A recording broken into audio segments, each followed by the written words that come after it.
This is day 4 or 5 of hiking 50 miles on the Via Francigena, a 1,100 mile long path spanning the continent of Europe. But first, why does the Via Francigena even exist? Back in the 10th century, Archbishop Sigeric traveled 80 days from Canterbury to Rome to be ordained by Pope John XV. Sigeric made sure to note all his experiences and stopping places on the journey, writing them down in a travel journal when he returned.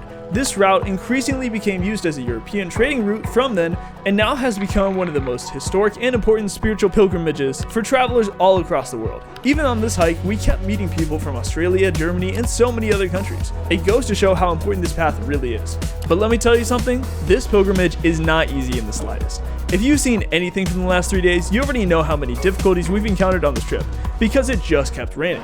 And today was no different, because an hour after we started, we heard from the locals that the normal path was uncrossable, because a boulder at a necessary rock bridge had been pushed 8 feet down the river from all of the downpour. So we had to backtrack yet again and go through a different direction, which leads me to the biggest thing I learned from this day, knowing my limits. To be transparent, leading up to this trip, I'd been struggling with a lot of pain in my right knee from what I heard was patellar tendonitis.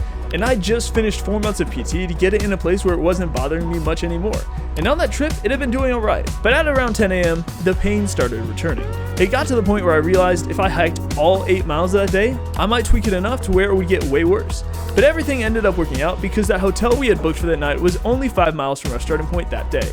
So right when we got there at noon, I stopped at the hotel while the rest of my group hiked the last 3 miles. And even though I didn't complete the entire stretch that day, I was okay with that, because I accepted my limits and knew that the fact I hadn't quit and wasn't going to quit was a very big accomplishment. So anyways, this hotel was bougie, bro, the type that you'd book for a honeymoon or a bachelorette, and we had absolutely no idea it was going to be this nice when we booked the itinerary. I felt way out of my class there with all these other tourists in quadruple digit outfits, and I'm over here in a hoodie, bro. Like, it was hilarious, dude. Once the rest of my group returned, we had a crazy good dinner and went to sleep early to get ready for the final day ahead of us and finish this long journey.